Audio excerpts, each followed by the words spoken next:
నమస్తే, welcome to okay TV. ప్రస్తుతం నా ముందు ఆస్మా ఉన్నారు. ముఖ్యమంత్రి నైట్ లైఫ్ అని ఒక కాన్సెప్ట్ స్టార్ట్ చేసిండు. ఈ నైట్ లైఫ్లో ఏదైతే ఆయన 4,000 కోట్ల ఖర్చు పెట్టి ఏదైతే గాంధీజీ విగ్రహం పెట్టాలనుకుంటున్నారో మధు పార్క్ రిడ్జ్ అనే అపార్ట్మెంట్స్ని కూల్చి సో అక్కడ నైట్ లైఫ్ తీసుకొస్తాడట. అక్కడ వివిధ కూరగాయల దుకాణాలు, పళ్ళ దుకాణాలు, నూడిల్స్ బండ్లు, బజ్జీల కొట్లు ఇవన్నీ తీసుకొస్తారట. అందులో నిరుద్యోగులకు కూడా అవకాశం కల్పిస్తాం, ఉపాధి కల్పిస్తామని చెప్తా ఉన్నారు. ఏ రకమైన ఉపాధి అనేది ఇంకా క్లారిటీ లేదు. ఇక నైట్ లైఫ్లో ఉపాధి అంటే ఏముంటుంది? ఇక అదే బజ్జీల కొట్టు, లేదంటే హోటల్ పెట్టుకున్నాడు. ఈ కథ తప్పితే ఇంకా వేరే ఏముండదు. ఇంత చదివి మిమ్మల్ని గద్దెనెక్కించి మిమ్మల్ని పల్లకిలా మోసుకొచ్చిన ఇదే నిరుద్యోగులు, మీ పార్టీని మోసిన నిరుద్యోగులు ఈరోజు మీరు పళ్ళ దుకాణాలు పెట్టుకోవడానికి, కూరగాయల దుకాణాలు పెట్టుకోవడానికి వీటికి బలి చేసే ప్రయత్నం చేస్తూ ఉన్నారు. సో ఒకసారి మాట్లాడదాం, ఎందుకంటే ఈ అంశం మీద ఖచ్చితంగా నిరుద్యోగుల తరపు నుంచి ఆమె కూడా మాట్లాడుతూ ఉన్నారు కాబట్టి ఒకసారి మాట్లాడే ప్రయత్నం చేద్దాం.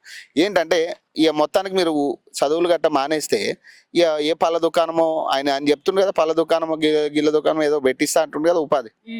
ఇది ఎట్లా అంటే మీరు ఎంత చదివినా ఇప్పుడు ఈ బజ్జీలు వేసుకోవడానికి, ఈ పళ్ళు అమ్ముకోవడానికి, ఈ మాత్రం దానికి పీజీలు పిహెచ్డీలు చదవడం ఎందుకు అంటే ఇండైరెక్ట్ గా నేనైతే మీకు గవర్నమెంట్ జాబ్స్ ఇవ్వను, మీరు ఇట్లా కొట్లు పెట్టుకునే బతకాలే అని చెప్పేసి హింట్ ఇచ్చేస్తున్నారు. డైరెక్ట్ చెప్పేస్తున్నారు. నేనేమో పట్టపగలు ఢిల్లీ పోయి ఆడ మూటలు పెట్టేస్తా, నైట్ టైం వచ్చి మీరు సంపాదించండి, మీ సంపాదన మొత్తం నేను దోచుకుంటా, ఆ దోచుకున్నదంతా ఆడపోయి దాచుకొస్తా అని చెప్పేసి చెప్తున్నట్టు చెప్పకనే చెప్తున్నాడు ఆయన సీఎం.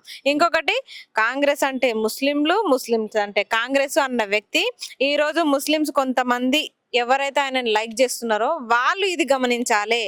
అంటే అసలు కొన్ని యుగాలుగా, ఇప్పటి నుంచి కాదు కొన్ని యుగాలుగానే అవే చెప్పుల బండ్లు, అవే బట్టల షాపులు, అవే పండ్ల దుకాణాలు, పండ్ల ఇవేమంటారు వ్యాపారాలు పెట్టుకొనే బతుకుతున్నాం మేము ముస్లిమ్స్ని.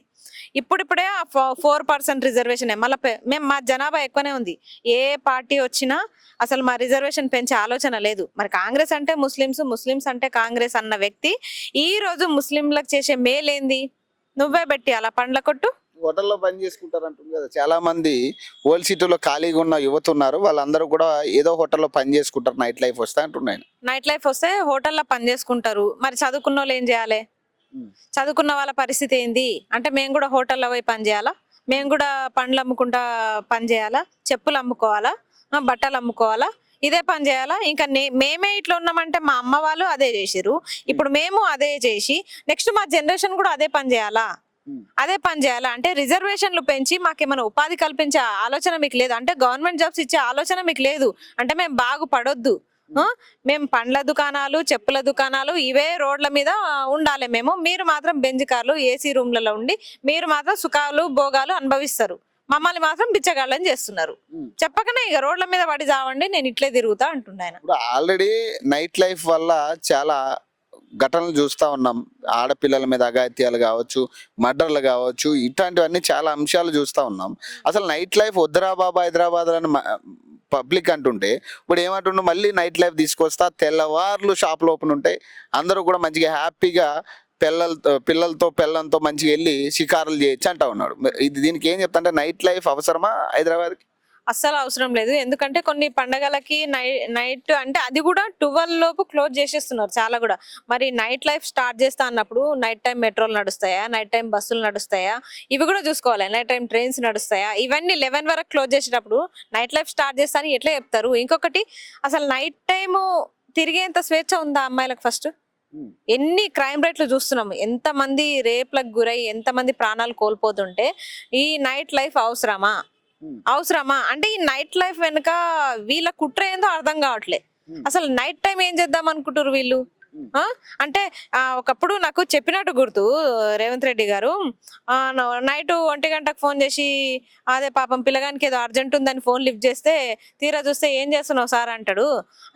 1 గంటకు ఏం చేస్తామంటే, మరి 1 గంటకు మీరు నిద్రపోతున్నప్పుడు మేము మాత్రం పనులు చేసుకోవాలా? మేము నిద్రలు పోవద్దా అయితే? మరి నైట్ టైం మళ్ళీ ఫోన్లు మోగుతాయి, మళ్ళీ రేవంత్ రెడ్డివి లిఫ్ట్ చేస్తాడా? మరి రెడీనా? ప్రాబ్లం వచ్చిన వాళ్ళు ఫోన్ చేస్తారు, మరి రెడీనా? మరి ఏ విధంగా ఈ నైట్ లైఫ్ అనేది ఏ విధంగా ఒక క్లారిటీ ఉండాలి కదా, దేనికోసం ఎందుకోసం ఎందుకు పెడుతున్నారు, ఒక కాన్సెప్ట్ ఉండాలి కదా. ఈ పూలు చెప్పులు అమ్ముకోవడానికి నైట్ మొత్తం ఎందుకు, ఎందుకు అంటే వాళ్ళు నిద్రపోవద్దా? ఇంకా ఈ డే మొత్తం పడ్డ కష్టం కాక నైట్ టైం కూడా కూడబెట్టి ఆ ఈఎంఐల రూపంలో ఆ షాప్ల రెంట్ల రూపంలోనూ దోచుకుంటారు. ఇలా అంటుండు కదా.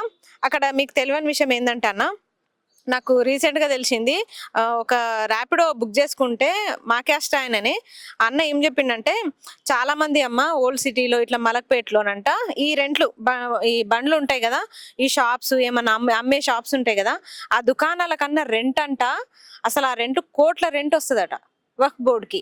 అసలు ఇవన్నీ ఏం చేస్తున్నారు, ఎక్కడ పోతున్నాయి? కట్టేది 700, మాతోనే కట్టించుకునేది 2000 కట్టించుకుంటారు.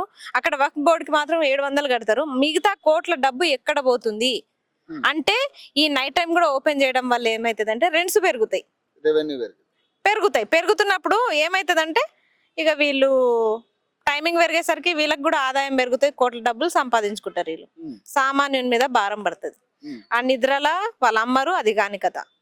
నిద్రపోకుండా 24 గంటలు ఎవరన్నా అమ్ముతారా అన్న? ఒక 6 గంటలు రెస్ట్ లేకుండా 12 గంటలకు 12 గంటల వరకు పెట్టినా ఒక మేలు. ఇప్పుడు నైట్ లైఫ్ అనే కాన్సెప్ట్ తీసుకొచ్చిన ముఖ్యమంత్రి ఆలోచన కంటే నువ్వేం చెప్తావు? ఆయనకి బుద్ధి మందగించింది ఫస్ట్ ఆఫ్ ఆల్. ఆయన ఏం చేస్తుండో ఆయనకే అర్థమైతలేదు. ఇంకొకటి ఏంటంటే, ఇదే గాంధీ స్టాచ్యూ కోసము తలా ఒక మీ నెల జీతం ఒక్కొక్కరు ఒక 1000 రూపాయలు అట్లా దానం చేసిన మనోళ్ళు 1000 కోట్లు అవుతాయి అని చెప్పిన సందర్భాలు ఉన్నాయా లేదా? మళ్ళా ఎవడన్నా బుద్ధున్నోడు 500 కోట్లతో విగ్రహాలు కడతాడావా అని మళ్ళీ ఈయననే అంటాడు. 1000 కోట్లు ఎందుకు అడిగినావు మరి? 1000 కోట్ల బడ్జెట్ 1000 కోట్లు దానం ఇవ్వండి అని కాంగ్రెస్ పార్టీ నాయకుల్ని ప్రతినిధుల్ని ఎందుకు అడిగినావు మరి? అసలు నీకు అవసరమే లేదు కదా. 500 కోట్ల కాదుగా, ఒక 70 లక్షల 70 ఇదిలా నువ్వు కడతా అని చెప్పినావు కదా. అట్లాంటప్పుడు మరి 1000 కోట్లు మీరందరూ ఇంతలా కొంచెం వేస్తే 1000 కోట్లు అవుతాయి అని ఎందుకన్నావు మరి? అంటే ఇక్కడ 500 కోట్లు అయితే 70 కోట్లు అయితే పక్కన పెడితే మిగతా 500 కోట్లు నొక్కేద్దాం అనుకున్నావు, లేకపోతే అక్కడ 100 కోట్లు పంపించి మిగతా కోట్లు నొక్కేద్దామనే? అసలు నేను చూసిన స్వయంగా అందరినీ మీటింగ్ లో కూర్చోబెట్టి తలా కొంచెం వేస్తే 1000 కోట్లు అయితే మనం మంచిగా విగ్రహం కట్టుకోవచ్చు, గాంధీ విగ్రహం కట్టుకోవచ్చు గాంధీ కుటుంబం కోసం అని చెప్పారు. అసలు వీళ్ళ వల్ల నిజం అంతో కొంత పోరాడిన గాంధీకి ఎన్ని తిట్లు వస్తున్నాయంటే తిట్టుకుంటున్నారు ప్రజలు ఇప్పుడు. ఒకప్పుడు స్వాతంత్ర సమరయోధులు అంటే అందరు గౌరవించేటోళ్ళు, అసలు గాంధీని ఎవ్వరు కూడా ఒక మాట అనేటోళ్ళు కాదు. కానీ రేవంత్ రెడ్డి వల్ల గాంధీని మొత్తం ఇష్టం వచ్చినట్టు తిడుతున్నారు. మనవడే వద్దంటాడు కదా, విగ్రహం వద్దు, ఈ గాంధీ ఉంటే ఇట్లాంటి పనులు వద్దనే చెప్పేటోడు. అసలు ఇది కాన్సెప్ట్ కరెక్ట్ కాదని మాట్లాడతారు కదా. మరి ఇప్పుడు ఎట్లాంటిది, ఇప్పుడు ఈయన అయినా కూడా నేను స్థాపిస్తానని చెప్పడం అనేది ఎంతవరకు? గాంధీ మనవడు అంటే రాజీవ్ గాంధీ లేకపోతే ఈ రాహుల్ గాంధీ? ఏ గాంధీ? ఈయన ఇప్పుడు ఆయన ఒరిజినల్ మనవాడు చెప్తే వినడు. ఈ గాంధీ చెప్తాడు చూడండి, రాహుల్ గాంధీ చెప్తాడు చూడండి, ఆయన మాటలు వింటాడు. అంటే ఈయన దృష్టిలో రాహుల్ గాంధీ ఫ్యామిలీ వీళ్ళు, సోనియా గాంధీ, ప్రియాంక గాంధీ, ఈ మన రాహుల్ గాంధీ చెప్తే ఆయన యాక్సెప్ట్ చేస్తాడు. ఆ గాంధీ చెప్తే ఈయన ఎందుకు వింటాడు? ఆయన ఏమైనా పదవిలో ఉన్నాడా, కాంగ్రెస్ పార్టీలో ఉన్నాడా? ఆయన చెప్తే ఈయన వినడు. ఎందుకంటే రేవంత్ రెడ్డి దృష్టిలో అసలు గాంధీ ఫ్యామిలీ అంటే రాహుల్ గాంధీ, సోనియా గాంధీ, ప్రియాంక గాంధీ అట్లా. ఇప్పుడు మనం కూడా అస్మారెడ్డి, పవన్ రెడ్డి వెనకాల రెడ్డి తగిలించుకుంటే కథం మనం కూడా రెడ్లం అయిపోతాం. అట్లా ఉంది పరిస్థితి. కానీ ఇప్పుడు ఈ ముఖ్యమంత్రి కాన్సెప్ట్ అంతా కూడా, ఫోకస్ అంతా కూడా ఈ ల్యాండ్ల మీద, లేకపోతే ఎక్కడెక్కడ ఖాళీ చేయించాలి. ఇప్పుడు భూదాన భూములు ఖమ్మం ఇష్యూ చూసాం, దాదాపు 1000 మంది కుటుంబాలు రోడ్లు పడ్డ పరిస్థితి. ఇప్పుడు మళ్ళీ మధు పార్క్ రిడ్జ్ కి సంబంధించి ఇప్పుడు ఇక్కడ గాంధీ విగ్రహం పేరు మీద ఇక్కడ దాదాపు 1000 కుటుంబాలని రోడ్డు మీద పడేసే ప్రయత్నం చేస్తా ఉన్నారు. అంటే ఇక్కడ మొత్తం ఫోకస్ అంతా కూడా భూముల మీద, లేకపోతే మూసీ సుందరీకరణ ఇవే కనపడుతున్నాయి. కానీ నిరుద్యోగుల అంశము, నిరుద్యోగులకు ఉపాధి కల్పించాలి, నిరుద్యోగులకు 2500 నిరుద్యోగ వృత్తి ఇవ్వాలి, 3000 నిరుద్యోగ వృత్తి ఇవ్వాలి. అసలు నిరుద్యోగులు మీకు ఉపాధి కల్పిస్తానని కూడా చెప్పింది కదా, ఉపాధి హామీ ఇది కూడా పెట్టింది కదా, ఉపాధి కల్పిస్తానని చెప్పేసి లక్షల్లో మీరు అప్లై చేసుకోండి, లోన్ ఇప్పిస్తా అని చెప్పి కూడా చెప్పింది కదా. ఇదంతా చెప్పి చెప్పి మనకే సంవత్సరాలు గడిచిపోతున్నాయి, మళ్ళీ కొత్త ఎలక్షన్స్ కూడా వస్తాయి. కానీ కాకపోతే ఈయన ఎక్కడెక్కడ భూములు కబ్జా చేసుకోవాలి, ఎక్కడ మనం చేస్తే మనకి రిమార్క్ రాదు, నెక్స్ట్ వీళ్ళు ఓడిపోతారు కదా ఎట్లయినా, నెక్స్ట్ ఏదో ఒక గవర్నమెంట్ ఫామ్ అవుతుంది. అట్లా అంటప్పుడు వీళ్ళు ఎట్లా బతకాలి? ఇప్పుడు కబ్జా చేసుకొని పెట్టుకుంటేనే కదా రేపటి తరాలు వీళ్ళ పిల్లలు బతకడానికి. అందుకే వీళ్ళు ఏం చేస్తున్నారంటే ఎక్కడెక్కడ ప్లేసెస్ ఉన్నాయో చూసుకుంటున్నారు. ఎవరు టచ్ చేయకుండా ఉన్న ప్లేసెస్ ఏవో చూసుకొని కొంచెం కంప చెట్టు పెరిగితే చాలు దాన్ని వడగొట్టి ఇది ప్రభుత్వ ఆధ్వర్యంలో ఉన్న భూమి అని చెప్పేసి బోర్డు పెట్టేస్తే కథం, ఇక దాని జోలికి ఎవ్వరు పోరు. మరి ఏం చెప్పదలుచుకున్నావు ఫైనల్ గా నిరుద్యోగుల తరపు నుంచి? మళ్ళీ మీరు 3 రోజుల ప్రోగ్రామ్ ఏదో పెట్టడం జరిగింది అంటే ఇప్పుడు ఈ ముందస్తు ప్రోగ్రామ్ అనౌన్స్ చేయడం వల్ల కూడా మీరు అరెస్ట్లు అవుతా ఉన్నారు కదా, ఎందుకు అంటే ఇంత ముందు నుంచి మీరు ఎందుకు సన్నాహాలు చేస్తా ఉన్నారు, ఎందుకు అనౌన్స్లు చేస్తా ఉన్నారు? అంటే బేసిక్ ఇక్కడ నిరుద్యోగుల అంశాన్ని కూడా ప్రభుత్వం పట్టించుకోనప్పటికీ కూడా మీరు ఏదో మూల ధర్నాలు చేయాలా లేదా ముట్టడి చేయాలనే కాన్సెప్ట్ పెట్టుకుంటానే ఉన్నారు. అక్కడ ముఖ్యమంత్రి నుంచి ఎలాంటి సమాధానం లేనప్పుడు మీరు ఎన్ని చేసినా కూడా ఉపయోగం లేదు కదా. ఉపయోగం లేదు అని మేమెందుకు సైలెంట్ గా ఉంటాము? ఎందుకంటే ఇలాంటివన్నీ చేస్తేనే కదా అప్పుడు తెలంగాణ వచ్చింది, ఇప్పుడు కాంగ్రెస్ గవర్నమెంట్ వచ్చింది. రెండు పెద్ద ఉద్యమాలే, అయినా చేసినాము, నెగ్గినాము. ఇప్పుడు కూడా ఉద్యోగాల కోసం ఉద్యమం చేస్తున్నాము. ఇది కొంచెం ఎట్లయితుందంటే ఇప్పుడు స్టార్టింగ్ స్టేజ్ కాబట్టి కొంచెం నడుస్తుంది. తర్వాత ఇంకో సంవత్సరమో 2 సంవత్సరాలు కానివ్వండి, చివరి దశలో చాలా ఉద్రిక్తం అవుతుంది. అప్పుడు ఏమవుతుంది అంటే ఈ కాంగ్రెస్ పార్టీ ప్రభుత్వం పైన కొంచెం వ్యతిరేకత ఇప్పుడు స్టార్ట్ అయింది ఆల్రెడీ. ఈ వ్యతిరేకత ఏమవుతుందంటే పెను ప్రమాదంగా మారి చివరి దశలో వాళ్ళ ప్రభుత్వాన్ని కూలిపోయే పరిస్థితికి వస్తుంది. ఎందుకంటే దాంట్లో ఉన్న నాయకులు కూడా ఎవ్వరు కూడా స్వచ్ఛందంగా కాంగ్రెస్ పార్టీలో పుట్టి పెరిగి ఉన్న నాయకులు ఎవ్వరు లేరు. అందరు అక్కడ నుంచి వచ్చిన వాళ్ళే ఉన్నారు కండువాలు కప్పుకొని.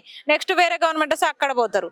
కాబట్టి అలాంటి వాళ్ళు చేసే తప్పిదాల వల్ల ఇక్కడ నిరుద్యోగుల జీవితాలు నాశనం అయిపోతున్నాయి. పిచ్చి జీవోలు తెచ్చి పిచ్చి పనులు, అసలు ఏం చదువుకున్నారో ఐఏఎస్ లో అసలు ఏం చదువుకున్నారో కూడా అర్థమైతలే. ఆ నివేదికలేందో, ఆ కథలేందో, ఈ జీవోలేందో ఏదో ఒకటి మధ్యలో లిటిక్ పెట్టి నోటిఫికేషన్లు ఆపుతుర్రు.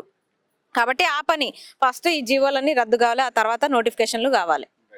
సో ఇది కేవలం అంటే యువతని నైట్ లైఫ్కి పరిమితం చేసే ప్రయత్నంగా రేవంత్ రెడ్డి చేస్తూ ఉన్నాడు. ఖచ్చితంగా దీన్ని ఖండిస్తూ కూడా ఆస్మా మాట్లాడుతూ ఉన్నారు. సో మరిన్ని అప్డేట్స్ కోసం చూస్తూనే ఉండండి ఓకే టీవీ.